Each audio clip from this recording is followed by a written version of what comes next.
বিজেপির প্রদেশ সভাপতি দিলীপ শইকিয়ার কাছে বড়খোলা থেকে দলের টিকিট চেয়ে আবেদন জমা দেওয়ার পর জোর প্রচার শুরু করেছেন প্রত্যাশী লক্ষ্মীবাবু সিং।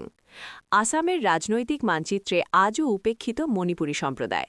রাজ্য জুড়ে ৪ লাখেরও বেশি মণিপুরী জনগোষ্ঠীর মানুষ বসবাস করলেও আশ্চর্যজনকভাবে আজ পর্যন্ত বিধানসভা কিংবা লোকসভায় একজনও জনপ্রতিনিধি নেই সম্প্রদায়টির। ফলে শতকরা শতভাগ শিক্ষিত মণিপুরী সমাজের মানুষ তাদের সমস্যা ও দুর্দশার কথা না।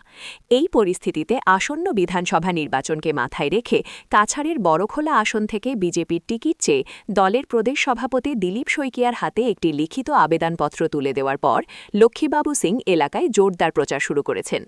বড়খোলার বিভিন্ন গ্রামগঞ্জে গিয়ে লক্ষ্মীবাবু সিং মানুষের সমস্যা ও দুর্দশা সম্পর্কে অবগত হওয়ার পাশাপাশি পিছিয়ে পড়া বড়খোলার বর্তমান পরিস্থিতি খতিয়ে দেখছেন।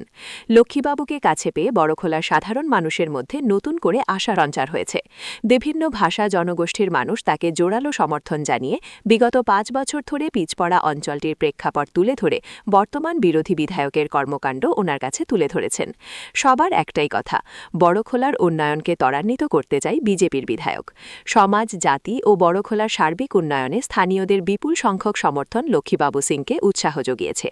আসন্ন বিধানসভা নির্বাচনে বড়খোলা কেন্দ্র থেকে দল টিকিট পেলে জনসেবা চালিয়ে যাওয়ার পাশাপাশি গোটা বড়খোলাকে উন্নয়নের শিখরে পৌঁছে দিতে তিনি আপ্রাণ চেষ্টা চালাবেন বলে আশ্বাস দিয়েছেন তিনি। बरखोला कॉन्स्टिट्यूशन जो पीछे रह गया उनको आगे लाना है मेरा मकसद। हर विषय में पीछे ये रह गया, आप रास्ता बोलो, आप एजुकेशन बोलो, मेडिकल बोलो, सरकारी सुविधा जो दिया जाता है वो सुविधा भी सही जगह सही आदमी पे मिल नहीं रहा है। वो सबको सुधारना, लोगों का सेवा करना और लोगों का दुख तकलीफ उसको देखना। मैं भी आशावादी हूँ और टिकट मिलने के लिए जो चाहिए जो होना पड़ेगा, मैं भी एक काबिल हूँ।